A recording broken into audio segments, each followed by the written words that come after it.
প্রথমে আপনার নামটা একটু বলেন প্লিজ। আখি। আখি, বয়স কত? 22। 22 বছর। আপনার সন্তানকে কোলে নিয়ে আপনি স্টুডিওতে বসে এই মুহূর্তে গল্পটা বলছেন। ওর বয়স কত? ওর বয়স 1 বছর 5 5 মাস। কি নাম ওর? আয়াজ। আয়াস। আয়াজ রহমান। আয়াস রহমান। আয়াস। জি। আয়াস রহমান। ওকে। তো জন্ম জেলা কোথায় আপনার? মানে কোন সাভার। সাভারে আপনি জন্মগ্রহণ জি। করেছেন? বর্তমানে থাকছেন কোথায়? উত্তরা। উত্তরাতে। ঠিক আছে, শুরু করুন প্লিজ। যেখান থেকে বলতে ইচ্ছে করে, পুরো 22 বছরের গল্পটাই শুনতে চাই। আমার 2013 ঘটনা। আমি তখন স্কুল 4-এ পড়ি। ক্লাস 4-এ পড়ে? জি, ক্লাস আচ্ছা। 4-এ পড়ি। বাবা কি করতে আপনার? বাবা কিছু করতো না, দোকান ভাড়া পেতো, ওখান থেকেই সংসার চলতো। আচ্ছা আচ্ছা। কয় ভাই বোন আপনারা? আমরা 3 ভাই 3 বোন। 3 ভাই 3 বোন। ওকে। আমার বাবা 2টা বিয়ে করছে। হুম। আমরা ছোট সংসারের। ছোট সংসারে। ওকে। জি। বল। আর ভাইগুলো সব বড় সংসারের। ওকে। খুব চঞ্চল ছিলাম আমি, হুম। এর জন্য আমার লেখাপড়াটা হয়নি। হুম। এখন লেখাপড়া হয়নি, পরে বাসায় ছিলাম প্রায় অনেক দিনই। আচ্ছা। পরে একটা বিয়ের কথা আসলো। ক্লাস 4-এ থাকতেই? হ্যাঁ, ক্লাস 4 থাকতে। তখন তো বাদ দিয়ে দিয়েছি পড়াশোনা। আচ্ছা। বিয়ের কথা আসলো।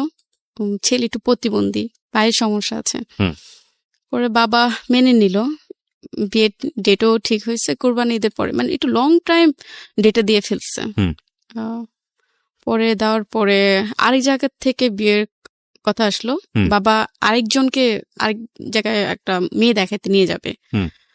পরে বাবা চিন্তা করলো ওই জায়গায় মেয়ে না দেখে আমার মেয়েতে আসছে। ছেলে আবার সিঙ্গাপুরে থাকে, ভালো। হুম। তার ফ্যামিলি একটু ছোট ধরনের, সে একটু সিঙ্গাপুরে থাকে, ভালো টাকা ইনকাম করে। হুম। এখন তার সাথে আমার কথা বলা দিল। কথা বলার না আগে ওই যে লোকের সাথে আমার বিয়ের কথা ছিল, হুম। আমার বাবা একটু চালাকি করে আমার ভাবিদের ধারায় ওনাকে বাদ দিয়ে দিয়েছে। আমার এঙ্গেজমেন্টের কথাও ছিল, আচ্ছা। তাকে বাদ দিয়ে দিয়েছে।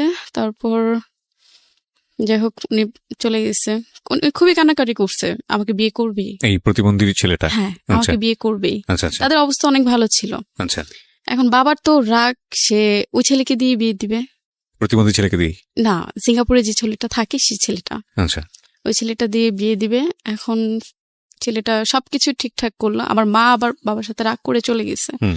মা কথা বলতো, ঠিক হয়েছে, ভালো ফ্যামিলি যদি হয়ে থাকে তাহলে বিয়ে দেখ, কোনো সমস্যা নাই। হুম। বিয়ে হলো, হওয়ার পরে আমার বিয়ের 18 দিনের মাথায় উনি সিঙ্গাপুরে চলে যায়। আচ্ছা। এই 18 দিনে ভালো মতো ওনার সাথে আমার মেলামেশা হয় নাই। হুম।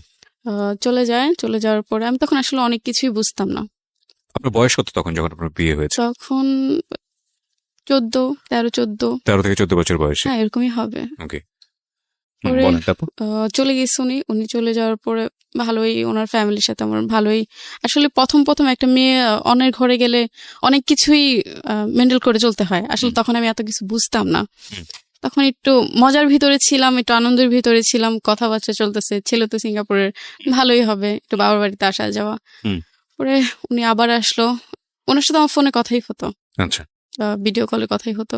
পরে উনি আবার আসছে, আবার গেছে, এরকম 2বার করে উনি 2 থেকে 3 মাসের টাইম নিয়ে আসতো। আচ্ছা, মানে ফার্স্ট হাজবেন্ডের সঙ্গে বয়সের ডিফারেন্স কত ছিল আপনার? ওনার বয়স 30। 30, আপনার তখন 14, হ্যাঁ, মানে আপনার ডাবলেরও বেশি।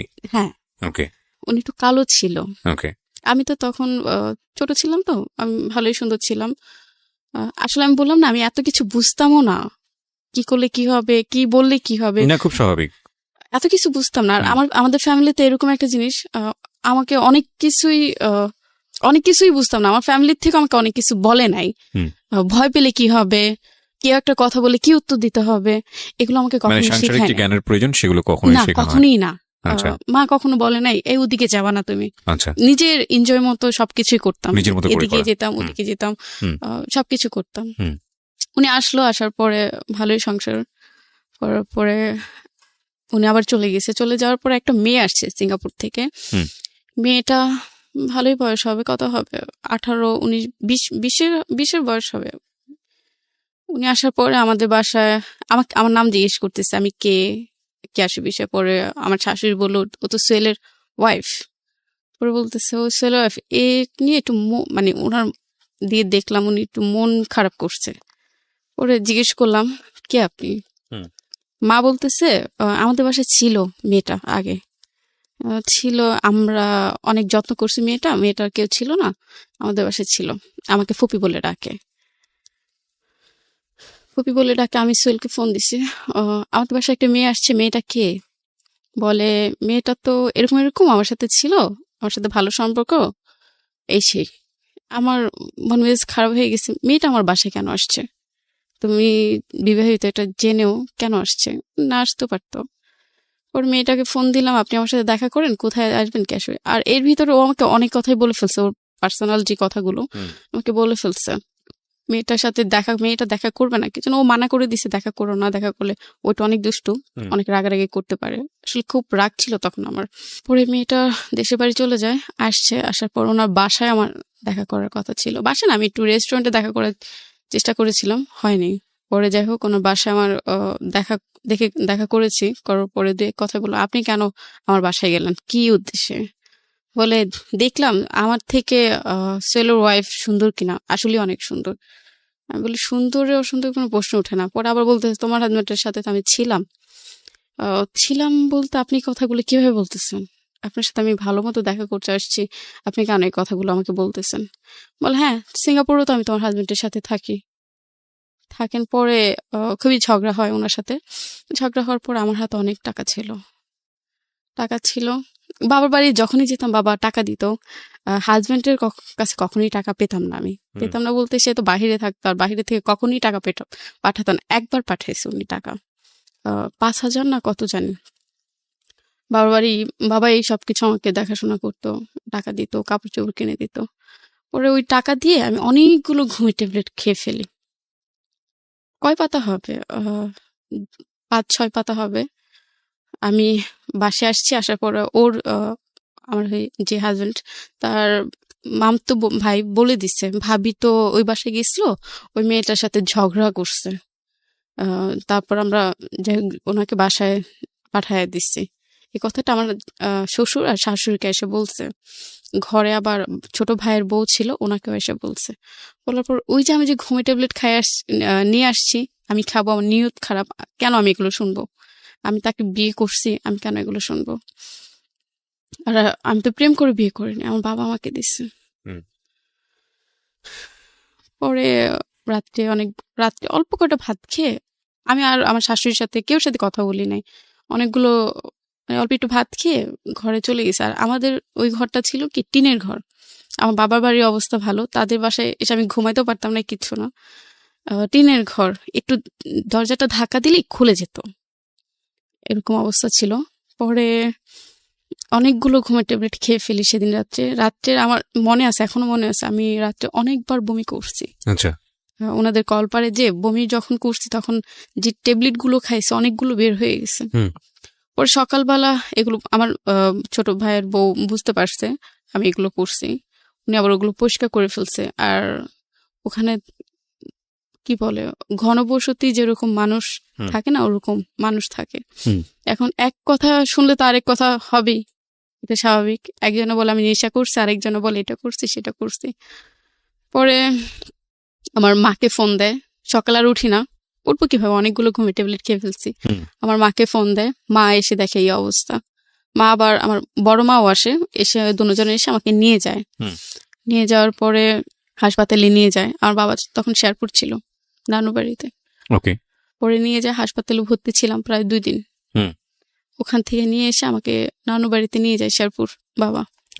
এখন উনি আমার এই কথাগুলো শুনে উনি সিঙ্গাপুর থেকে চলে আসছে, এসে ডাইরেক্ট ওনার মার কাছেও মনে হয় যায় নাই, গেছে কিনা আমি জানি না।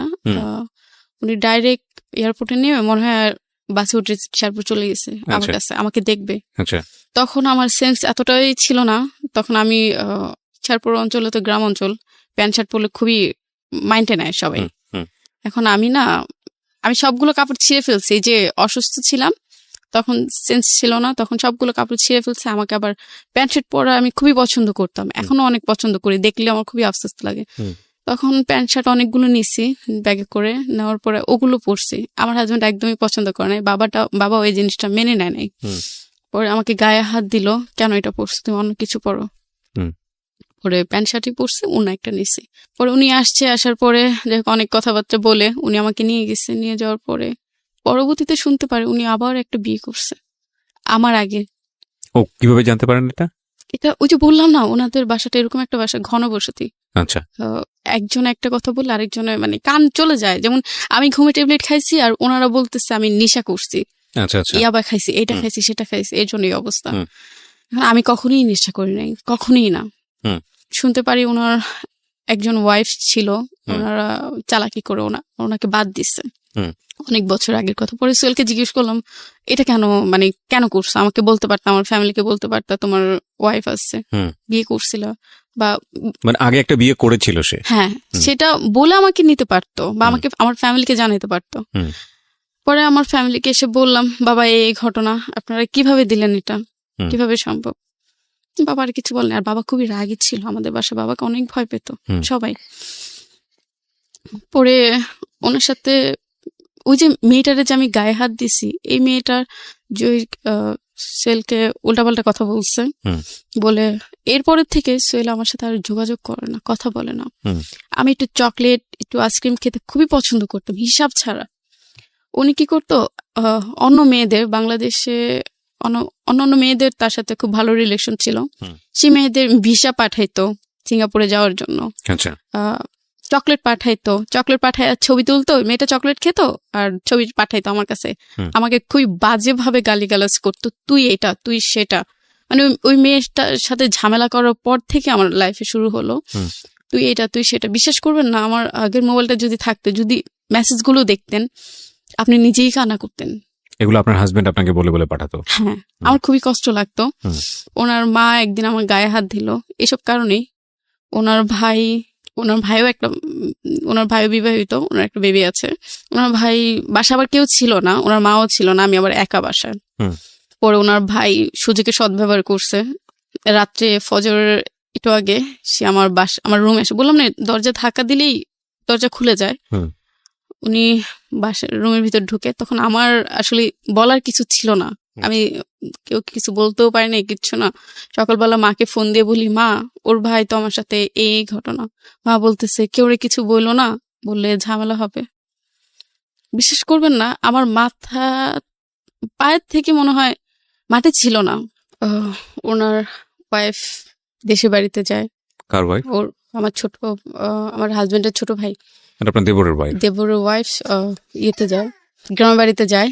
এখন আমার শাশুড়িও বাসায় ছিল না, উনি ভোর সকাল আগে চলে গেছে। উনি আবার জব করে, হুম।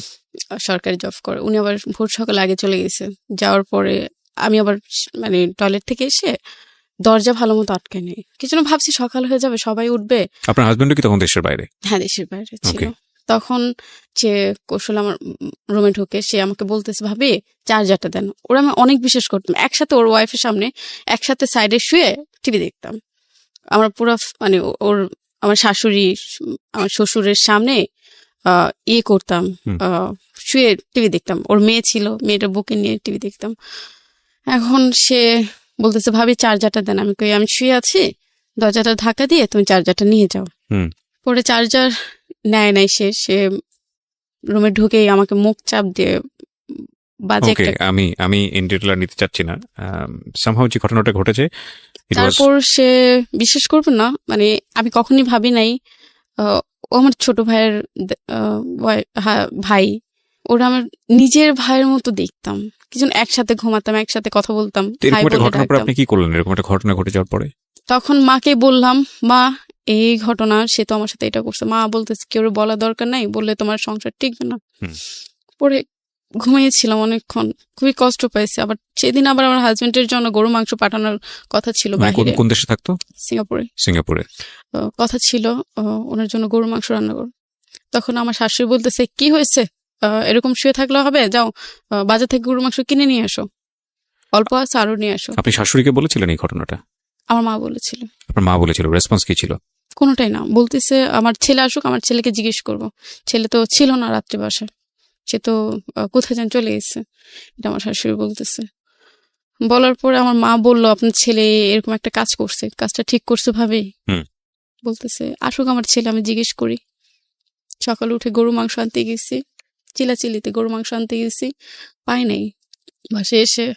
বাসা থেকে তখনই বের হয়ে গেছি। বের হয়ে আমি উত্তরা থানায় গেছি, দক্ষিণখান থানায় গেছি। পরে সবকিছু খুলে বললাম। মানে থানায় গেছেন মানে কি আপনি কেস করার জন্য? হ্যাঁ, এই সিদ্ধান্তটা আপনাকে কে দিয়েছিল? আমার নিজের আমি আমার হাজবেন্ডকে বলছিলাম, আচ্ছা, বলার পরে এই ঘটনা তোমার ভাই এটা করেছে, বলে তুমি আমার ভাই বলে কেউ নাই, তুমি মামলা করতে পারো বা কিছু করতে পারো। উনি আপনাকে ইন্সপায়ার করেছে? হ্যাঁ। Very good, excellent. খুবই কষ্ট লাগছে কি জন্য, তার ভাই সে কিছু না বলে সে আমাকে বলে মামলা করতে, খুবই কষ্ট লাগলো। না না, এটা তো আমি মনে করি যে সে আপনাকে ভালো সাজেশন দিয়েছে। প্রথম কথা হচ্ছে বলবো তো পরে, আগে মামলা করুক, আইনি অ্যাকশন আগে নিক, কারণ আইনি অ্যাকশন আনলে তো এগুলো প্রুফ থাকবে না। ঠিক আছে, আপনার কাছে আপনি হয়তো বিষয়টাকে কিভাবে দেখেছেন সেটা আপনার বিষয়, বাট আমার জায়গা থেকে আমি মনে করি যে সে আপনাকে ভালো সাজেশন দিয়েছে। হ্যাঁ দিয়েছে, ওই যে ভাই বলে কিছু বললো না, আমাকে বলছে ভাইকে কিছু বলে না, বলে থাকে মামলা করো। মামলা করো। আচ্ছা, তারপর আমি গেলাম ওই থানায়, এবার মামলা হবে না। কেন হবে না? আপনি পুলিশকে বলেছেন যে এই ঘটনা ঘটেছে? হ্যাঁ সব বলেছি, আসলে আমি প্রমাণটা ছিল না। প্রমাণ তো পুলিশ ইনভেস্টিগেট করবে, মেডিকেল করবে, তারপরে প্রমাণ করবে সেটা তো আসলে। আপনি কি করেছেন ওখানে গিয়ে আমাকে একটু বলুন। ওনাকে আমি সব বলেছি এই ঘটনা, উনি বলছে কোথায় জায়গাটা কোথায়, পরে আমি জায়গাটা বলছি এখানে, বলে এখানে না, আপনি এয়ারপোর্ট থানায় যান। আচ্ছা, মানে ওই থানার মধ্যে আপনি জানেন আর কি, থানা এরিয়া তো অন্য থানায় চলে গিয়েছিলেন? হ্যাঁ। আমি জানতাম না কোন থানায় গেলে কি হবে। আচ্ছা, এটা আমি জানতাম না, যেন কখনোই ভাবি না আমি থানায় যেতে হবে। ওকে। পরে এয়ারপোর্ট থানায় গেলাম, পরে বলতেছে এটা এখানে না, আপনি এয়ারপোর্টের ভিতরে একটা থানা আছে, আপনি ওখানে যান। আচ্ছা, তারপর? হাতে টাকা ছিল না, খুবই কষ্ট করে আমি হেঁটে হেঁটে হেঁটে হেঁটে গেছি খুঁজ করে। পরে যে অনেকক্ষণ বসেছিলাম, বললাম আপনার সাথে একটু কথা বলবো, অফিসারে বলতেছে আপনার সাথে একটু কথা বলবো। বলে কি কথা বলবেন? আমি ওনার সামনে বলা যাবে না, একটু লোক ছিল, উনি অফিসার ছিল, আমি আসলে জানি না, আমার তো ওরকম ভাবে বলে নাই উনি অফিসার ছিল। এখন বলতেছে, আমি অনেকক্ষণ বসে আছি, কিন্তু লজ্জার কথা বলা যাবে না কেউ সামনে, তখন ছোট ছিলাম, বুঝতেও পারিনি। অনেকক্ষণ পরে বলতেছে, উনিও তো অফিসার, আপনি বলেন ওনার সামনে কি বলতে চান, আপনি অনেকক্ষণ ধরে বসে আছেন। কি পুলিশ অফিসার? হ্যাঁ। কোন মহিলা অফিসার ছিল না থানাতে? ছিল না। আচ্ছা, তারপর? পরে বললাম আমার সাথে এই ঘটেছে, এই ঘটনা, আমি মামলা করতে চাই। আপনার বয়স কত? কই 14 হবে, 13-14 হবে। বলে আপনাকে বিয়ে দিচ্ছে, আপনার বাবা মাও ধরে নিয়ে যাব, আপনার শ্বশুর শাশুড়িকে ধরে নিয়ে যাবো, কিন্তু আপনি নাবালক। তখনই আমি আসলে নাবালক ছিলাম, দুজনকে ধরে নিয়ে যাব। একটু ভয় লাগছে, আমার শ্বশুর বাড়ির লোকগুলো ধরলে আমার কোনো আপত্তি না, আমার বাবা মাকে যদি ধরে তাহলে আমার খুবই কষ্ট লাগবে, আমার কারণে আমার বাবা মা কিছু হবে, সেটা আমি কখনই চাই নাই, ভয় লাগছে। তারপর বলতেছে আপনার শ্বশুরের নাম্বার আছে? হ্যাঁ আছে। আমার শ্বশুরও ফোন দিয়ে বললো আপনার ছেলের বউ আসছে, এই ঘটনা, কি হয়েছে? পরে আমার শ্বশুর উল্টাপাল্টা বুঝাইতেছে, আসলে এগুলো মিথ্যে কথা, সে মিথ্যে কথা প্রচার করতেছে বা কিছু। আমি বলি আপনি মেডিকেলে যদি নিয়ে যান আমাকে নিতে পারেন, আমার কোনো আপত্তি নাই। পরে আমাকে অনেক কিছু বুঝে ওখান থেকে, আমার শ্বশুর যখন বলছে মিথ্যে কথা এগুলো প্রচার করতেছে, তখন ওই অফিসারটা অনেক কিছু বুঝে আমাকে ওখান থেকে বিদায় করে দিচ্ছে। অফিসারই আপনাকে বুঝিয়ে পার করে দিয়েছে ওখান থেকে? কি বুঝিয়েছে আপনাকে? আপনার বাবা মাকে ধরে নিয়ে যাবো, কিছু আপনি নাবালক। সেটা লিগ্যাল অ্যাকশন থেকে অফিসার 100% কারেক্ট কথা বলেছে, এগুলো বলে আমাকে পাঠিয়ে দিয়েছে। সে আমাকে আসলে ওরকম ভাবে গুরুত্ব দেয় নাই, আপনার কাছে মনে হয়েছে। হ্যাঁ, বাট সে আপনাকে যে কথাটা বলেছে সেটা কিন্তু কারেক্ট। 13-14 বছর বয়সে যে বাবা মা বিয়ে দেয়, তারা কিন্তু ultimately is one kind of crime. এবং সে যদি লিগ্যাল পার্সপেক্টিভ থেকে যদি দৌড়ায়, তাহলে আপনার বাবা মাও কিন্তু আসলে এই ঘটনার প্রেক্ষাপটে কিন্তু টান পড়তে পারে। তো আমি জানি না, আমি নট এ লয়ার, বাট আমার মনে হয় পুলিশ যেখানে আপনাকে যে এটা বলেছে সেটা বলেছে ঠিকই আছে। তবে একটা জিনিস আমার মনে হয় যে থানাতে আসলে ওই সময়টাতে আপনি ডিমান্ড করেছেন কিনা জানি না, কোন মহিলা পুলিশ তো থাকার কথা যাকে গিয়ে আপনি ওই সময়টাতে পাননি। তো আপনি কি করলেন, কি সিদ্ধান্ত নিলেন তারপরে? পরে মন উঠে গেছে তাদের উপরে। পরে মা বলতেছে একটা ভিতরে চলে আসো, সমাধানের ভিতরে চলে আসো। কি সমাধান? আমার শ্বশুরের সাথে কথা বলবে, তার সাথে কথা বলবে না, আমার দেবরের সাথে কথা বলবে। আর আমার হাজবেন্ড তো ওই যে খারাপ ব্যবহার শুরু করেছে, সে আবার এখনো নেশাপানি করে। আচ্ছা, খারাপ ব্যবহার শুরু করেছে মানে কি সিঙ্গাপুর থেকেই? হ্যাঁ, ভিডিও কলে বাজে কথা বলতো, বাজে জিনিস দেখাতো, এই সেই বিভিন্ন ধরনের কথাবার্তা। তার সাথে আমি মন খুলে কখনোই কথা বলতে পারতাম না। বয়সের গ্যাপ ছিল 16 বছরের মতো। আচ্ছা, কখনই মন খুলে কথা বলতে পারতাম না। সে ওই যে বললাম না, ঝামেলা হওয়ার পর থেকে আমার সাথে অনেক ঝামেলা শুরু করছে। পরে মা ওনার বাসায় আসলো, আসার পরে আমার শ্বশুরে আমার কথা না শুনে আশেপাশে মানুষ নিয়ে আসছে, একটা মহিলা নিয়ে আসছে, এনে বলতেছে উনি সাক্ষী, কি হয়েছে না হয়েছে কিছুই হয় নাই, আপনার মেয়ের এমনি বাজে কিছু প্রচার করতেছে। আমি কি মিথ্যে কথা বলছি? আমার সাথে যে ঘটনা ঘটেছে আমি তো সত্যি কথাই বলেছি। পরে এক সময় তারা আমার মার সাথে কথা বললো, ভাবি এটা আমি দেখতেছি। আমার শ্বশুর বলতেছে ভাবি আমি এটা দেখতেছি। বললো আমার দেবরকে 2টা থাপড় দিছে, ওনার শরীরে যত জোর ছিল 2টা থাপড় দিয়ে বলতেছে সমাধান হয়েছে, আমার ছেলেকে তো আমি মারছি। পরে 2 দিন পরে আমি বলতেছি মা আমি এভাবে থাকবো না, আমার থাকা সম্ভব না, আবার আমার দেবর ওয়াইফ এসে আমাকে খুব বাজেভাবে চিল্লাচিল্লি করতেছে, আমার আপনার ওয়াইফ এসে আপনার ভালো না, এই সে বিভিন্ন ধরনের কথা বলতেছে, বাজেভাবে চিল্লাচিল্লি করছে। আমার আর মন হয় না আমি ওই বাসায় ফিরে যাবো বা ওই বাসায় আমি থাকবো। পরে আমার বাসায় যে জিনিসপাতি দিয়েছিল ওগুলো আমার মা নিয়ে আমাকে আমাকে নিয়ে চলে আসছে। সেদিন আবার আমার শাশুড়ি গায়ে হাত দিছে, আমার নাক দিয়ে রক্ত বের করে ফেলছে, ঠোঁট দিয়ে মানে প্রচুর গায়ে হাত দিছে, ঠোঁট দিয়ে রক্ত বের করে ফেলছে। পরে আমি চলে আসলাম, আসার পরে আমি আর ওনার কাছে যাইনি। কয়দিনের সংসার আপনার? 3 বছর। 3 বছরের সংসার। হ্যাঁ। তার মধ্যে ম্যাক্সিমাম টাইম হাজবেন্ড দেশের বাইরে। দেশের বাইরে ছিলই না, ধরতে গেলে ছিলই না সে আমার কাছে। আর ছোট ছিলাম, বললাম না, অনেক কিছুই বুঝি না, হাজবেন্ডের না পেলে কি হবে সেটাও বুঝতাম না। তারপর উনি আসে নাই, আর আসে নাই, ওর সাথে ঝামেলা শুরু করছে। উনি এক হিসেবে বলতেছে আমাকে ডিভোর্স দিয়ে দাও। উনি বলতেছে? হ্যাঁ, আমি একদিন প্রচুর কান্না করছি কোয়ার্টারের ভিতরে, যে আমি পারতেছি না, আমার সহ্য হচ্ছে না। তো ভাই এই ঘটনা ঘটেছে, আমি আলাদা একটা ফ্ল্যাট নিয়ে আমি চলে যাব, একটা ভাড়া থাকবো, আমি থাকবো না এখানে আর। বলতেছে থাকবো না, ঠিক আছে, আচ্ছা তুমি বাসা দেখো। বাসা দেখলাম, 1টা 2টা 3টা, একটা বাসা অ্যাডভান্সও করে আসছি। সে বলতেছে না, থাকা যাবে না, তুমি তো মার কাছে চলে যাও। যাই হোক, ওখান থেকে অ্যাডভান্সে টাকা নিয়ে চলে আসছি মার কাছে। মাও দেখি ওরকম ভাবে গুরুত্ব দেয় না, কোনো কিছুই গুরুত্ব দেয় না। ছিলাম বাসা অনেক দিনই ছিলাম। বাবা বলতেছে ভাবিদের দিয়ে আবার প্রেশার দিতেছে, ওকে বলো ছেড়ে দিতে, ছেলেটাকে ডিভোর্স দিয়ে দিতে। পর ভাবিকে বললাম, ভাবি হেসে বলতেছি, ভাবি লাল কাপড়ে গেছি, সাদা কাপড়ে আসবো। তখন এতটুকু সেন্স ছিল আমি তার সংসার করব, লাল কাপড়ে গেছি সাদা কাপড়ে আসবো। পরে ভাবি আবার এই কথাটা বাবারে বললো। পরে অনেকদিনই বাসা ছিলাম, প্রায় 2 বছরের মতো বাসা ছিলাম। সে আসে নাই, কোনো রেসপন্সই করেনি? না, আসে নাই। সে মাঝখানে একবার আসছিল, এসে সেই বাবার বাড়িতেই ছিলাম, বাবার বাড়ি থেকেই সে আসছে। আসার পরে প্রায় 1 মাসের মতো ওনার সাথে ছিলাম। আমি করলাম রাগ করে আমি বাবার বাড়ি থেকে চলে গেছি, আমার হাজবেন্ড আসছে, আমি কেন যাব না, আমার বাবা যেতে দিবে না। তারপর আমার রুম থেকে আরেকটা রুমের আরেকটা গ্যারেজে যাওয়ার জায়গা ছিল, আমার ভাবি কি করছে, পিছন দিয়ে তালাটা খুলে দিছে, তোমার হাজবেন্ডের কাছে যাও। সে আবার যখন এয়ারপোর্টে নামে, তখন আমি যেতে আমি আবার ওনাকে রিসিভ করতে গেছি। তখন উনি যখন আমার বাসায় আসে, তখন বাবা অনেক রাগারাগি করে ওনার সাথে, আমার মেয়ে দিব না, এত বড় একটা ঘটনা। বাবা জানতো না, বাসায় কেউই জানতো না এই ঘটনাটা, আমার মা জানে, এছাড়া আমি দেখিনি একটা লোকও আমার ভাইয়েরাও কখনো খবর নেয় নাই বোনটা কেমন আছে। বাবা যে বিয়ে দিল, বোনটার খবর একটু জিজ্ঞেস করি, বোনটা কেমন আছে। ওনার সাথে চলে গেলাম, প্রায় ভালো দিনই সংসার করলাম। উনি আবার চলে যাবে, উনি বলতেছে তুমি তোমার বাবা বাড়িতে চলে যাও, আর থাকা দরকার নাই এখানে, থাকলে ঝামেলা হয়। এর ভিতরে ওনার ভাইয়ের সাথে আমি আর কথাবার্তা বলি নাই, খুব স্বাভাবিক কিছু না, তোমার একটা ঘটনা ঘটছে, কথা বলি নাই। পরে একদিন একটা লোক আমাকে ফোন দিয়েছিল, সে পুলিশে চাকরি করে, একদম ছোট ধরনের পুলিশে চাকরি করে, পোস্টম্যান যাকে বলে, সে চাকরি করে। আমাকে সে পরিচয় দিচ্ছে, মানে বড় ধরনের একটা কর্মকর্তা। আমার আপু তার সাথে কথা বলছে, ভালো লাগছে। সে একটু কালো ছিল, তারপর ভালো লাগছে। সে পুলিশে চাকরি করে, আমার বোনকে হ্যাপি রাখবে, আমার বোনের কথা। আর আমার কথা হলো, আমার এত কষ্ট পাইছি, আমি তার থেকে আমি বের হতে চাই। মানে আপনি হাজবেন্ডকে ডিভোর্স দিয়ে দিবেন এরকমটা প্ল্যান করছিলেন? ওকে। মনের থেকে দিতে চাইনি। আচ্ছা। মনে থেকে দিতে চাইনি, উপরে কষ্ট লাগছে যে মামলা করতে বলছে, তারপর বাংলাদেশে এসে কোনো কথা বলে নাই, তার ভাইকে সে সাপোর্ট করছে, এই বিষয়টা তার ফ্যামিলি সাপোর্ট করছে। ও বাংলাদেশে এসেও আপনার ও ভাইকে কিছু শাসন করেনি, কিছু বলে নাই? না, ভালোই সাপোর্ট করছে। যখন সে বাংলাদেশে আসছে, তখন সেও কিছু বলে নাই তার ভাইকে, কি হয়েছে না হয়েছে কোনো খোঁজ খবরও নেয়নি এই বিষয়ে। তারপর চিন্তা করলাম, এভাবে লাইফ চলে না, লাইফ এভাবে চলতেও পারে না। আর তখন আমার বাবা জীবিত ছিল, তখন বাবাকেও বলতে পারি নাই বাবা এই ঘটনা হয়েছে, একমাত্র আমার মা ছাড়া আর কেউ জানে না। একদিন হঠাৎ রাত 10টা-11টা বাজে রং নাম্বার একটা ফোন আসে, সালাম দিলাম, কি আপনি? বলে আমি আপনাকে অনেক পছন্দ করি, অনেক কষ্টে এই নাম্বারটা খুঁজে পেয়েছি। তারপর আমি বললাম, আপনি কে? আমি বিবাহিত, আপনি জানেন? বলে হ্যাঁ আমি জানি আপনি বিবাহিত, তারপর আপনাকে পছন্দ করি।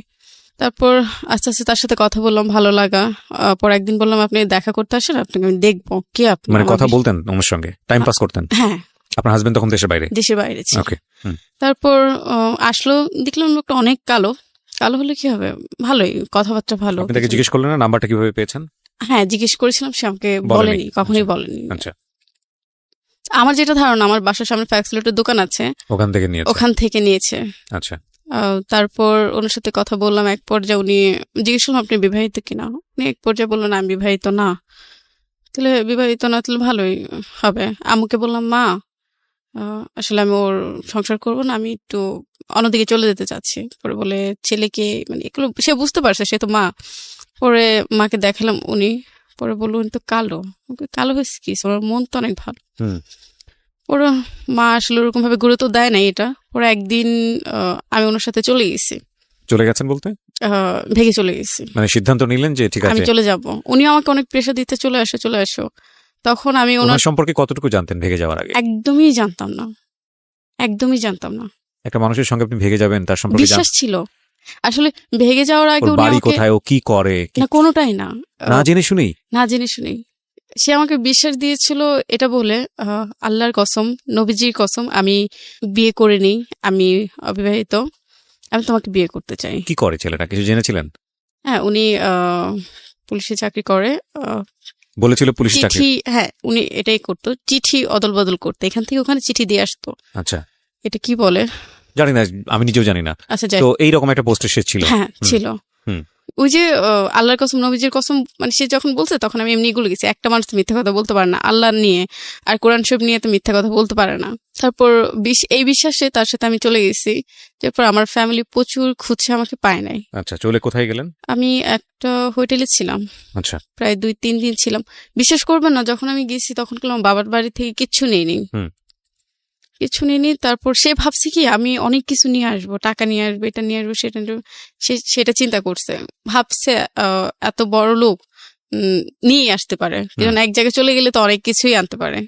আর সে আমার আগের হাজবেন্ড, সে তো বাইরে থাকে, না জানি কত কি আছে। পরে দেখলো আমি কিচ্ছু নেই, একমাত্র গাড়ি ভাড়া ছাড়া আমি আর কোনো টাকা পয়সা কিছু নেইনি। পরে উনি আমাকে অভাব দেখালো, আখি আমার থেকে তো টাকা নাই, এখন কি করব? বলে তেলে দেখো তো মাকে বলে কিছু টাকা আনতে পারো কিনা। আমি আসলে ওরকমই দুর্বল ছিলাম, আর বুঝতে পারিনি উনি কোনো চিন্তা ভাবনা কি। বাসা থেকে মাকে বলতাম মা টাকা দাও, তখন একটু জানছে আমি একটা লোকের সাথে ভেঙে গেছি বা কিছু। মাও প্রচুর রাগারাগি করছে, টাকা দিতে চায় না। পরে দিচ্ছে, অল্প টাকায় দিচ্ছে। পরে অনেকদিন ছিলাম হোটেলে। থাকার পরে ওর এক বন্ধু বললো এভাবে তো থাকা সম্ভব না, আর তোমার থেকেও তো টাকা নাই, মানে যে লোকটার সাথে ভেঙে গেছি সেই লোকটার থেকেও টাকা নাই, তাহলে কি করবো, একটা বাসা ভাড়া নাও, আমি টাকা দিব, তোমার সংসার করো। আচ্ছা, তখন আমাদের কিছুই ছিল না, একটা ছোট একটা বাসা ভাড়া নেই, খুবই মানে কষ্টের সংসার ইয়ে করেছি। আর তার সাথে আমার ফোনে বিয়ে হয়েছে। সে মুখে যেভাবে, যেমন আপনি আর আমি কথা বলছি এরকম ফোনে তার সাথে আমার বিয়ে হয়েছে। ওখানে কোনো সাক্ষী ছিল না, কোনো কিছু ছিল না, সাক্ষী ছিল না, কোনো কিছু ছিল না, নিজেরা বিয়ে করলেন? হ্যাঁ। এটা কি ধরনের বিয়ে? আমার জানা নেই যে ধরনের বিয়ে আমাদের ধর্মে পারমিট করে কিনা। এখন বিশ্বাসের উপরে এইভাবে বিশ্বাসের উপরে আপনি যদি ধর্মীয় বিধান মতেও যান, তাহলে তো আপনাকে জানতে হবে যে ধর্মে অ্যাটলিস্ট কোনটা পারমিট করেছে। আমি যতদূর জানি যে ধর্ম বিয়েটাকে অনেক সহজ করেছে, যদিও আমরা আমাদের প্রাত্যহিক জীবনে বিয়ে ব্যাপারটাকে অনেক কঠিন করে ফেলেছি, সেটা একটা অনেক অন্য বিষয়। কিন্তু এতটা সহজ করেনি যে ঠিক আছে ছেলে রাজি মেয়ে রাজি দুজনে কবুল বললাম বিয়ে হয়ে গেল, কারণ ওখানে তো একজন হুজুর থাকতে হবে, আমি যতদূর জানি। আমার কোনো কিছুই ছিল না, প্লাস একটা সাক্ষীরও বিষয় আছে, কোনো কিছুই না। আমি শুনেছি এরকম ব্যাপারও আছে নাকি, আমি নিশ্চিত নই। আমি ধর্মীয় ব্যাপারে যেসব ব্যাপারগুলো আপনাদেরকে বলি সেগুলো আসলে আমার এই আশেপাশ থেকে জানা শোনা পড়া টুকটাক, বাট আমি এগুলো নিশ্চিত নই। আমি শুনেছি যে মেয়ে পক্ষ থেকে যদি তার গার্ডিয়ান না থাকে তাহলে সেটা নাকি বিয়েই না, এটা আমাদের রিলিজিয়নে বলে। আমি এটাও শুনেছি আর কি। তো যাই হোক, আপনারা করে ফেললেন, তার মানে এটাকে যদি আপনি আপনার জায়গা থেকে বিয়ে বলেন তাহলে বিয়ে, না হলে এটাকে আসলে বিয়ে না। মানে রাষ্ট্রীয় জায়গা ধরতে গেলেই না, কিন্তু তখন আমি বুঝিনি, রাষ্ট্রীয় জায়গা থেকেও বিয়ে না, কোনো কিছুই না, কোনো কিছুই না। হ্যাঁ, তার দুজনে মিলে এটা করলেন, তারপরে হচ্ছে আপনারা থাকা শুরু করলেন। তারপর সংসার করেছি। সংসার করে কি মানে আপনারা থাকা শুরু করলেন একসাথে? বাসা ভাড়া নিলেন? হ্যাঁ। আচ্ছা, তারপর ওনার সাথে ভালোই থেকেছি। পরে 3-4 মাস পরে একটা ফোন আসে। আসলে আমি কিছু এই 3-4 মাসের মধ্যে কি আপনি আপনার আগের হাজবেন্ডকে ডিভোর্স দিয়ে দিয়েছেন, জানিয়েছেন যে আমি ডিভোর্স দিয়ে দিয়েছেন? আসলে ডিভোর্সটা দিতাম না, সে আমাকে খুব প্রেশার দিচ্ছে আর খুব বাজেভাবে গালিগালাজ করতেছে, বলতেছে তুমি আমাকে প্রেশার না দিলে তোমার বড় ধরনের ক্ষতি হবে। আর একটু লোভ দেখাইছে, যদি মানে আমাকে ডিভোর্স দাও তাহলে আমি তোমাকে সিঙ্গাপুরে নিয়ে যাব। আচ্ছা, ডিভোর্স দিলে সিঙ্গাপুরে নিয়ে যাব। পরে বলতেছে তাহলে আমার এক বন্ধুর ধারা আমি সবকিছু রেডি করি, তুমি এসে ডিভোর্সটা দিয়ে দাও। আসলে আমি অনেক কিছুই বুঝি নেই, দেনমোহরের টাকাটাও আমি নেইনি তার হুম, থেকে, হুম। কখনো বলি না আমার দেনমোহরের টাকা লাগবেই, হুম। কিন্তু তখন টাকার দিকে আমার এত আগ্রহ ছিল না। হুম। তারপর তাকে ডিভোর্স দিয়ে দিলাম, তার সাথে সম্পর্ক একদম শেষ। আর আপনার বাড়িতে জানতো যে আপনি কোথায় আছেন, আপনার সেকেন্ড হাজবেন্ডের সঙ্গে আছেন কিনা? ওনার নাম কি ছিল? আহ, নামটা বলতে চাচ্ছেন? মাসুম। মাসুম। মাসুমের সঙ্গে আপনি আছেন, এটা কি বাড়িতে জানতো? তেমনটা জানতো না, তো কোথায় আছেন খোঁজ খবর নিত না? খোঁজ খবর নিত না, বাবা তো ত্যায্য করে দিয়েছে। ওই ফার্স্ট ডিভোর্স দেওয়ার সঙ্গে সঙ্গে ত্যায্য করেছে, নাকি হ্যাঁ। ওখান থেকে বের হয়ে যাওয়ার সঙ্গে সঙ্গে ত্যায্য করে বের হওয়ার সাথে সাথে ত্যায্য করে ত্যায্য দিয়েছে? করেছে। ত্যায্যটা কি মৌখিক ভাবে নাকি একদম লিখিত ভাবে? আমি যত জানি যে লিখিত ভাবে এগুলো নাই, রাষ্ট্রীয় নিয়ম এগুলো করা যায় না। মুখী। মুখে বলেছে তুমি আমার আজ থেকে সম্পর্ক নেই, ত্যায্য মেয়ে। হ্যাঁ। ওকে, ঠিক আছে। তারপর আমার হাজবেন্ডকে মেনে নেয় নাই বাসায় কেউ। হুম। আমার তিনটা ভাইও মেনে নেয় নাই। হুম। আর বাবা তো দূরের কথা, বাবা আসলে ওখানে একটু ভুল করেছে। আমি ছোট মেয়ে, আমি ভুল করে ফেলেছি। হুম। বাবার উচিত ছিল, তার অনেক নামি দামি লোকেদের সাথে হাত ছিল, সে একটা ফোন দিলেই আজকে আমি ওখান থেকে বের হয়ে চলে আসতে পারতাম। হুম। এরকম বাবার ক্ষমতা ছিল। বাবা করেনি, ঠিক আছে, রাগ করে সিদ্ধান্ত নিয়েছে, করেনি। তো কি হলো? আপনি সংসার করছিলেন, 3 মাসের মাথায় আপনার একটা ফোন আসলো, আপনি যেটা বলছেন। 3-4 মাসে একটা ফোন আসলো। ফোন আসার আগে আমি একটু কিছু কিছু মানে জিনিসগুলো খেয়াল করতেছি। ওনার জি। দুইটা সিম, একটা সিম বন্ধ থাকতো, হুম। আর আরেকটা সিম ওপেন থাকতো সবসময়। হুম। আবার উনি আবার কয়দিন পর পর বলতো কি, আখি স্যারের বাড়িতে যাব, ফোন দিতে পারবা না, ওখানে নেটওয়ার্কের সমস্যা। তারপর উনি এরকম করলো, প্রায় কয়েকবারই করলো। উনি শুধু এতটুকু বলে যেত আমার বসের সাথে তাদের বাড়িতে যাব, তুমি ফোন দিলে পাবা না। ঠিকই তাই, খুবই কষ্ট লাগতো, কান্না করতাম, ওনার ফোন ধরতেছে না, পাচ্ছি না। পরে একদিন হুট করে ওনার কাছে একটা ফোন আসলো, ফোনটা আমি রিসিভ করেছি, উনি ওয়াশরুমে ছিল। ফোনটা আমি রিসিভ করেছি, পরে জিজ্ঞেস করলাম আপনি কে? বলে আপনি কে? পরে বলতেছে বলে আমি তো মাসুমের ওয়াইফ। আমি বলি আপনি মাসুমের ওয়াইফ? এ কথা উনি বলতে দেরি নেই। আর আমার একটা বাজে গুণ ছিল কি, আমি নাম্বার দেখে মুখস্থ করে ফেলতাম। এক নজর দেখতাম আর মুখস্থ হয়ে যেত আমার। তারপর উনি সাথে সাথে মোবাইলটা কেটে বাসা থেকে বের হয়ে ওনার বন্ধুর বাসায় গেল, যেন ওনার ওয়াইফে দিয়ে ফোন দেওয়া হয়েছে। আমি তো শিল্পীর বাসায় ছিলাম, শিল্পী ফোনটা রিসিভ করছে, ওনার ওয়াইফে উনি ফোন দিয়ে বলতেছে। আমি ওনার বাসায় ঢুকে, ওনার বন্ধুর বাসায় ঢুকে আমি কান্না করে দিলাম, ভাবি আপনিও জানতেন? বলে না ভাবি, আমি তো কিছু জানতাম না।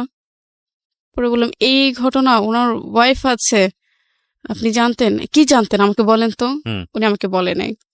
পরে ওনার বন্ধুর কাছে গেলাম, ভাইয়া কি হয়েছে আমাকে বলেন, এরকম কেন হলো? আর ভাইয়াটা না সবসময় বলতো, আখি তুমি যদি আমার ছোট বোন হতা, আমি কখনোই ওর কাছে বিয়ে দিতাম না, কখনোই না। আচ্ছা। আমি ভাইকে জিজ্ঞেস করছি কেন ভাই কি হয়েছে, বলে এমনি, হাসি দিয়ে উড়াই দিত, এমনি, কখনোই বিয়ে দিতাম না। ভাইয়া বলল ওনার তো একটা ওয়াইফ আছে, একটা বেবি আছে। 3 মাস সংসার করার পরে? 4 মাস সংসার করার পরে। তারপর আমি ওনাকে জিজ্ঞেস করলাম আপনার এগুলো আছে, আপনি কেন বলেননি আমাকে? আমার একটা সংসার ভেঙে আপনি নিয়ে আসছেন, আপনার উচিত ছিল এই কাজগুলো করার। আর আমাদের ফ্যামিলি তো জানেন কেমন রাগী। পরে বলতেছে আসলে আখি তোমাকে ভালোবাসি, পছন্দ করি, এর জন্য তোমাকে আমি নিয়ে আসছি। বলে আমি কখনোই আনতাম না, আর তোমাকে অনেক ভালো লাগছে, আমি অনেক ভালোবাসি। তুমি একটা কাজ করো, তোমার বাসা থেকে টাকা এনে দাও, আমি ওনাকে ডিভোর্স দিয়ে দিব, ওনার বেবি সহ। পরে আমি রাজি হলাম, মাকে বললাম মা আমাকে 2-3 লাখ টাকা দাও, আমি ওনাকে দিব। পরে মা বললো ওনাকে কেন টাকা দিবা তুমি, ওনার ওয়াইফ আছে, ওনাকে কেন টাকা দিবা? আর এত টাকা তো আমার কাছে নাই, তোমার বাবা কখনো আমাকে এত টাকা দেয় নাই। তারপর বাসায় সবাই কথাবার্তা বললো, তখন একটু বাসায় আসা যাওয়া হচ্ছে, বাসায় সবাই কথাবার্তা হলো। হওয়ার পরে এক পর্যায়ে আমি বললাম যা করেছি, আমি তার সংসারই করবো, আমি ছেড়ে যাব না, তার সংসারই করব, কারণ আমারও আগে একটা বিয়ে আছে। তারপর সে বলতেছে আচ্ছা বাসা থেকে টাকা দাও, আমার ফ্যামিলির লোক আমি তোমার বাসায় নিয়ে আসবো। এই 4 মাসে ওনার ফ্যামিলি কেউ আমার সাথে যোগাযোগ করেনি, কেউ জানেই না কেউ যোগাযোগ করবে। তারপর ওনাকে টাকা দেওয়া হলো বাসা থেকে। টাকা দেওয়ার পর কিছুদিন পর বাবা মারা গেল। টাকা দিলেন বাড়ি থেকে 2-3 লাখ ওনাকে? 2-3 লাখ না, তাহলে 7-8 হাজার। 7-8 হাজার? এটা তো খুব একটা বড় অ্যামাউন্ট না। এই টাকা দিয়ে আপনি ডিভোর্স দিতে বলছেন তাকে? না, তাহলে তার বাসার লোক নিয়ে আসবে আমার বাসায়, আচ্ছা, আমাকে দেখতে। ওকে। তারপর বাবা মারা গেল, উনি ছিল দ্বিতীয় জন সে হ্যাঁ। উনি ছিল মারুফ ছিল, মারুফ না ছেলেটার নাম? মাসুম। মাসুম ছিল। মাসুম ছিল, দেখেছে বাবা যেভাবে মারা গেছে, সে সবই দেখেছে। বাবা মারা যাওয়ার আগে শুধু আমার কথাই জিজ্ঞেস করেছে, কারণ আমি ছোট ছিলাম তো। আপনি বাবা মারা যাওয়ার সময়টা কি বাড়িতে ছিল উনি? হুম। ওকে। বাবা মারা যাওয়ার পর আমি আধা ঘন্টা আগে আসছি। আধা ঘন্টা আগে এসে বাবার, বিশ্বাস করবেন না না বললে, কপালে একটা চুমো দিয়েছে, আর ডান হাতে না বাম হাতে। পরে 2 মিনিটও যায়নি, বাবা আমাকে দেখে মারা যেতে পারছে।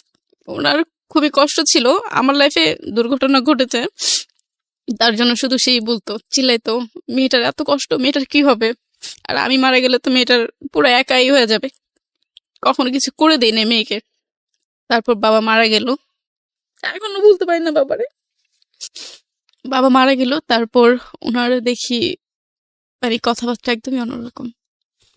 তারপর সে এক পর্যায়ে আমার কাছে স্বীকার করলো, আখি আমার 2টা ওয়াইফ, 3টা বেবি আছে। প্রথম সংসারে একটা বেবি, একটা মেয়ে বাচ্চা, আর দ্বিতীয় সংসারে একটা মেয়ে বাচ্চা, আরেকটা মানে আরেকজন আসতেছে, এখনো আসে নাই। বিশ্বাস করবেন না, প্রথমটা মেনে নিচ্ছি যে আমার লাইফে এত দুর্ঘটনা ঘটেছে, দেখ মেনে নি। দ্বিতীয়টা যখন বলেছে, আমার মাথায় মানে আকাশ ছিল না, পায়ে মাটি ছিল না, এরকম অবস্থা। আমার বাবা মারা গেছে, এই একটা শর্ট খেয়েছি লাইফে প্রথম। আমি কখনোই কেউ মারা আমি দেখি নাই, মারা গেছে আমি কখনো, আমার দাদি, ইভেন আমার দাদি মারা গেছে আমি কখনোই দেখি নাই। আমার বাবা মারা গেল, লাইফে প্রথম একটা শর্ট খেয়েছে, আর কখনোই শর্ট খাই নাই। সে আমাকে স্বীকার করলো পুরোপুরি আমার বেবি আছে। খুবই রাগারাগি চিল্লাচিল্লি বাসার ভিতরে, আমি যে বাসায় ভাড়া ছিলাম। পুরো বাড়িওয়ালা বলতেছে, আখি এভাবে সম্ভব না, তুমি তোমার মার কাছে চলে যাও, কি জন্য সে যেরকম ভাবে ব্যবহার করতেছে তোমাকে মেরে ফেলবে। একবার চিন্তা করছিলাম আমি সুইসাইড করবো, কি জন্য আমার বাবা মারা গেছে, এখানে আমার ফ্যামিলি গ্রহণ করবে না আমাকে, আমি যদি চলে যাই এখান থেকে আমাকে গ্রহণ করবে না। আমার মারও বাবাকে কিছু করে দিয়ে জানি আমাকে ওরকম ভাবে গ্রহণ করবে, যদি ওরকম কিছু করে দিতে আমাকে এক্সাইট করে দিতে পারতো। তারপর সুইসাইড করতে গিয়েছিলাম, সে কিভাবে জানি খবর পাইছে ব্রিজ থেকে।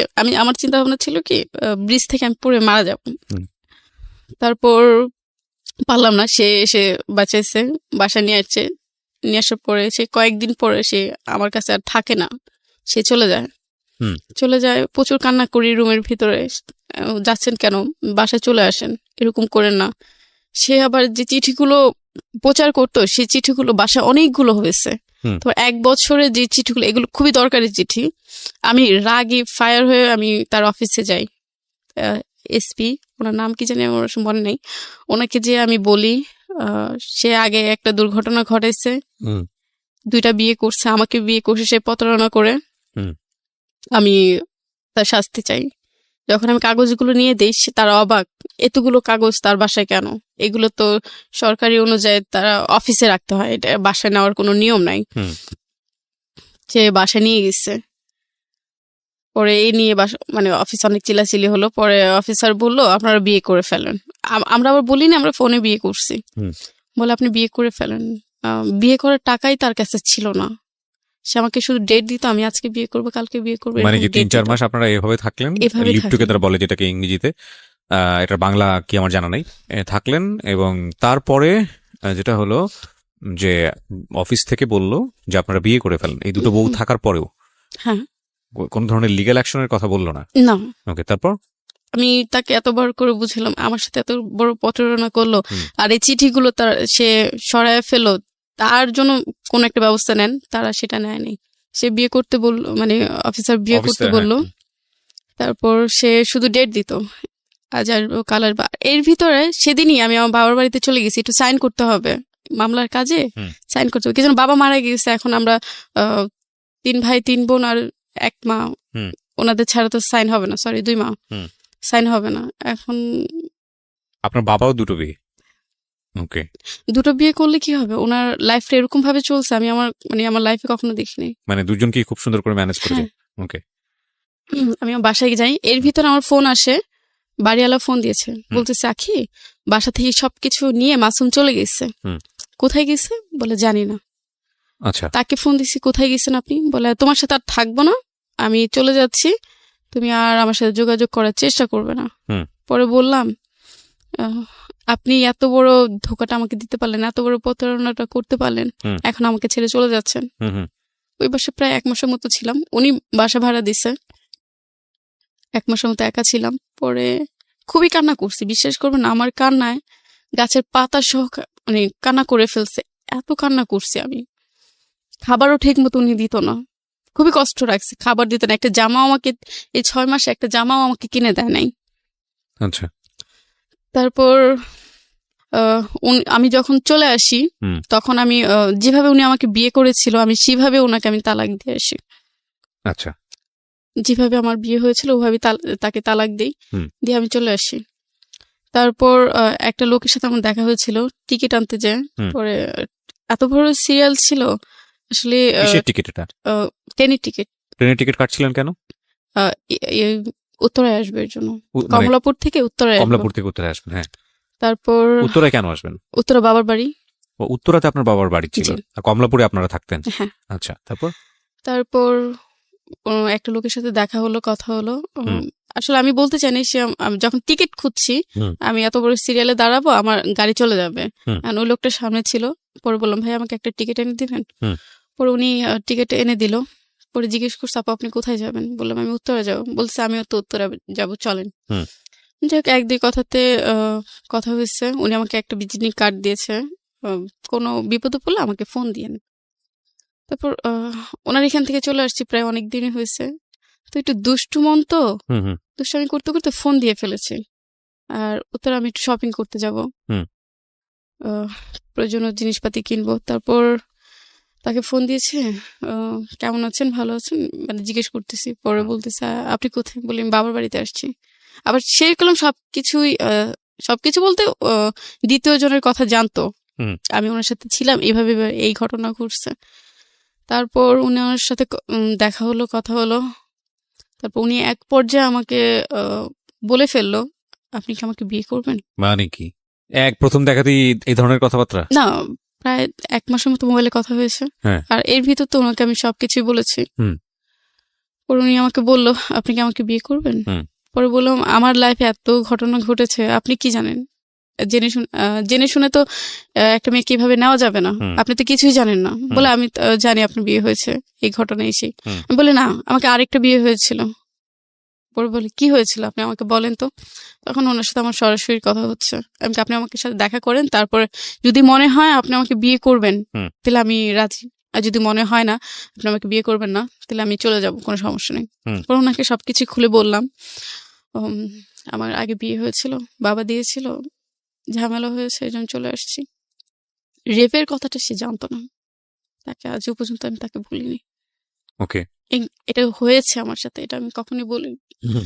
তারপর উনি সবকিছু জেনে, আমি তো এগুলো বলেই কান্না করে দিয়েছি।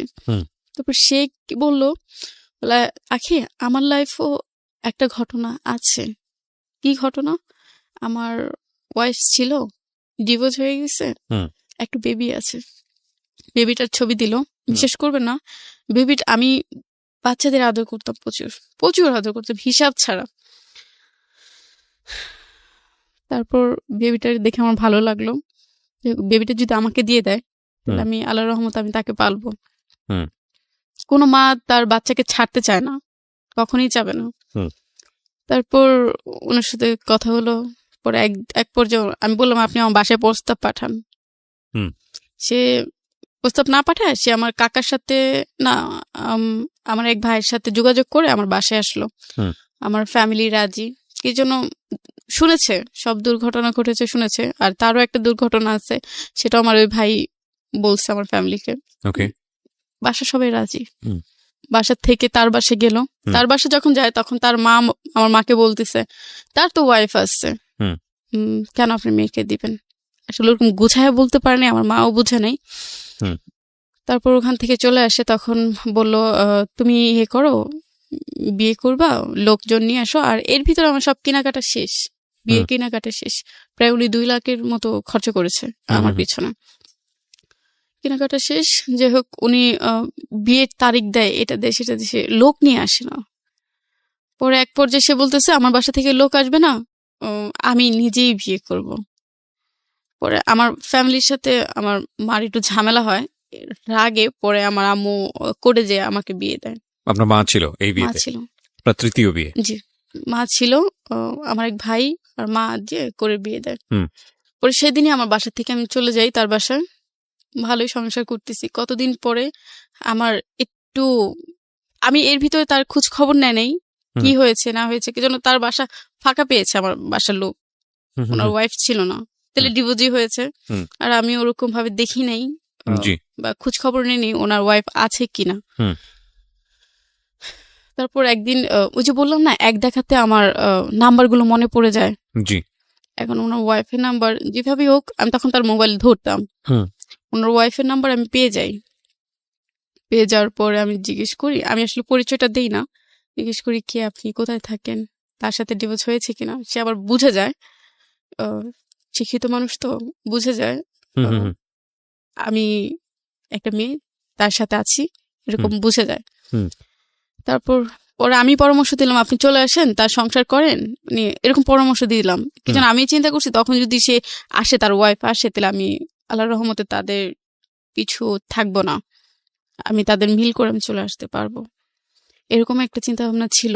ওনার সাথে কথা হলো, সংসার হলো। তারপর আস্তে আস্তে শুনি উনি বাসায় চলে আসছে, আমার শ্বশুর বাড়ি চলে আসছে।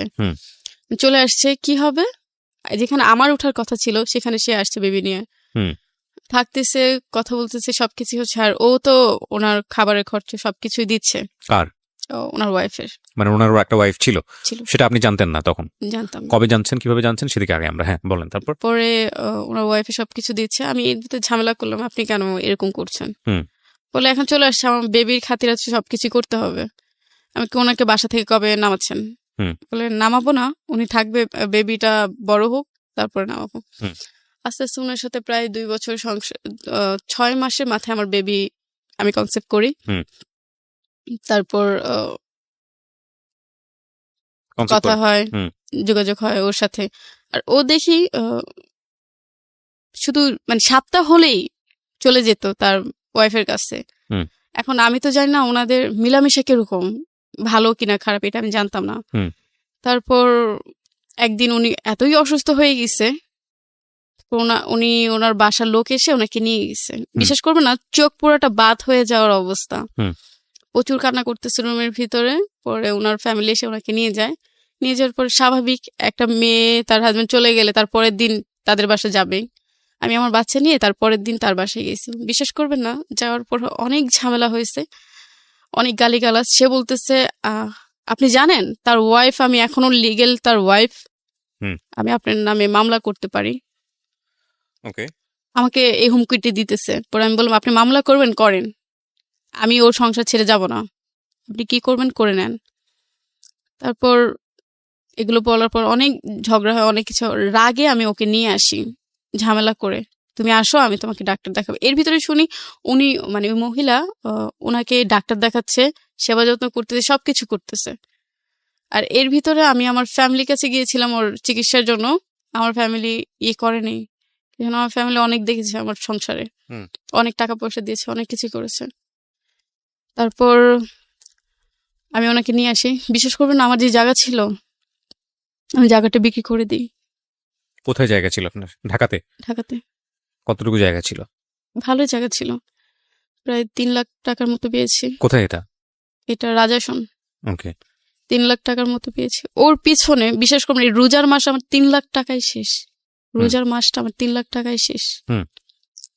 তারপর উনি সুস্থ হয়নি, উনি এখনো অসুস্থ, এত ডাক্তার দেখাচ্ছে, এত কিছু করতেছে, উনি অসুস্থ।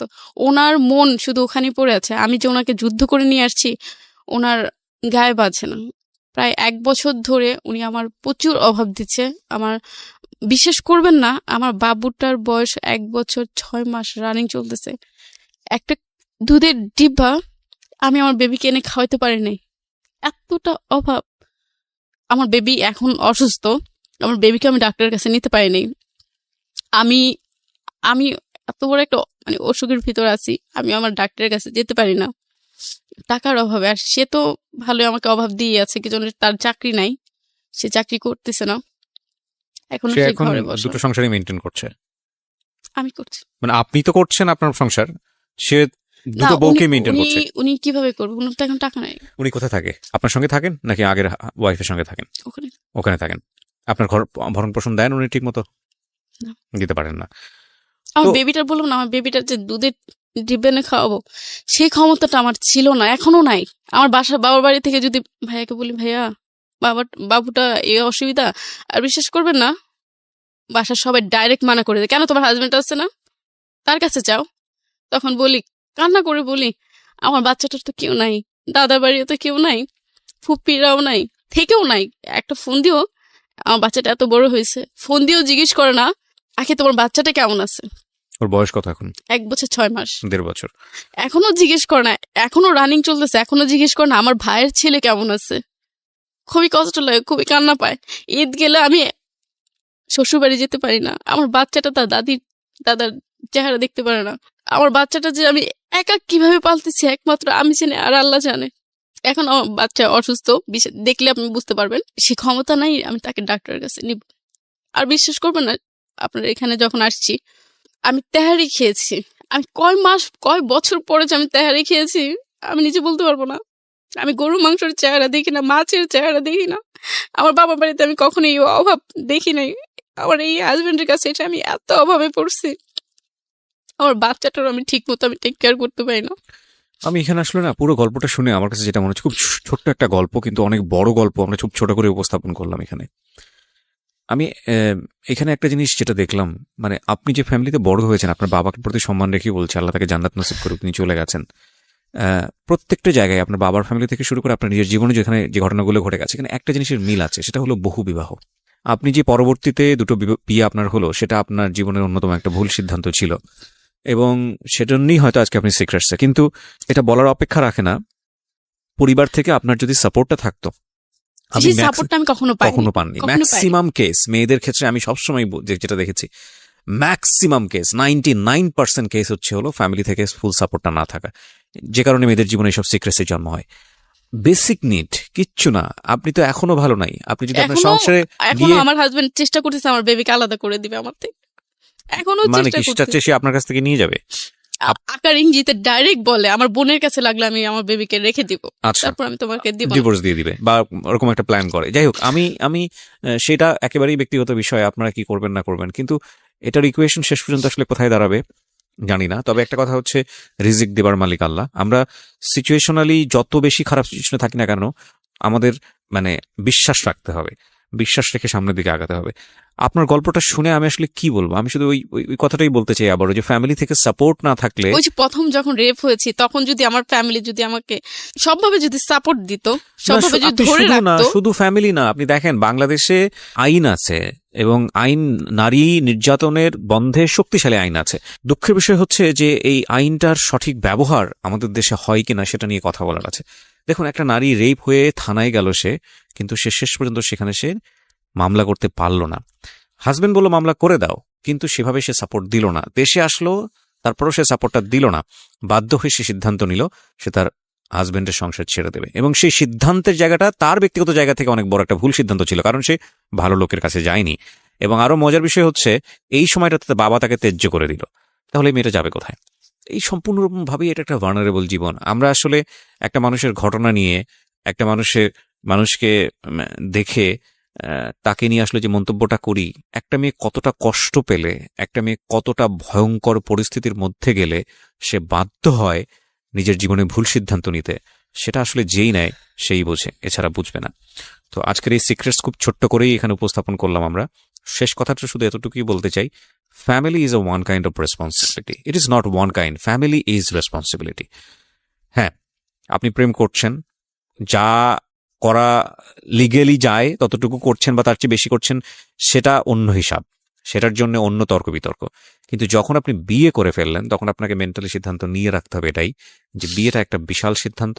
এবং বিয়েটা আমি যদি ছেলেদের এন্ড থেকে বলি, তাহলে বিষয়টা এরকম যে না, আপনি একটা সংসারের দায়িত্ব নিচ্ছেন, এবং বাচ্চা যখন চলে আসে, আল্লাহ যখন গিফট হিসেবে আপনাকে কিছু দেন, এই একটা বিশাল নিয়ামত, সেই সময়টাতে কোনোভাবেই পিছনের দিকে তাকানোর কোনো সুযোগ নাই, কারণ আপনার সংসারে একটা নতুন সম্ভাবনা এসছে।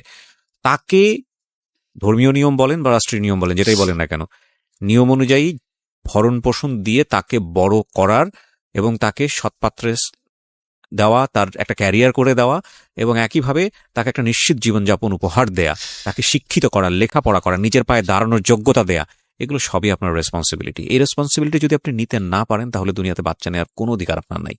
কারণ আপনি একটা মানুষকে নিয়ে আসবেন এবং সেই মানুষটাকে আপনি ভবিষ্যৎ দিতে পারবেন না।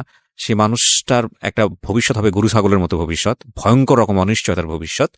তাহলে আপনি কিন্তু প্রতিনিয়তই ভয়ঙ্কর রকমের অন্যায় করছেন, ওই মানুষটার প্রতি অন্যায় করছেন, এবং এটার জন্য আপনাকে এটার জন্য আপনাকে জবাব দিতেই হবে নিশ্চয়ই। তো সেই জায়গাটা থেকে আমার মনে হয় পরিবারের এই জায়গাটা নিশ্চিতভাবেই খুব গুরুত্বপূর্ণ, এবং বেবি বা পরিবারটা বড় করা সেটার ক্ষেত্রে রেসপন্সিবিলিটি আপনি যদি ক্যারি না করতে পারেন তাহলে সেই সংসারটা আপনার না করাটাই বেটার। এই যে মানে বিষয়টা হয়ে গেছে এরকম যে ওনার ক্ষেত্রে যেটা শুনলাম, খুব অল্প করে শুনেছি তো, মানে যেই দুজন ভদ্রলোকের কথা আমি শুনেছি ওনার ফার্স্ট হাজব্যান্ডের পরে, এদের কাছে বিয়েটা ছিল মাছ ভাতের মতো। কি আমি না ইদানিং আমি খুব সিক হয়ে যাই গল্পগুলো শুনতে শুনতে। ভাই, মানুষ একটা বিয়ে করার পরে সংসার করে যে পরিমাণ ভয় পায়, মানে আর সংসারের কথা চিন্তা করে না।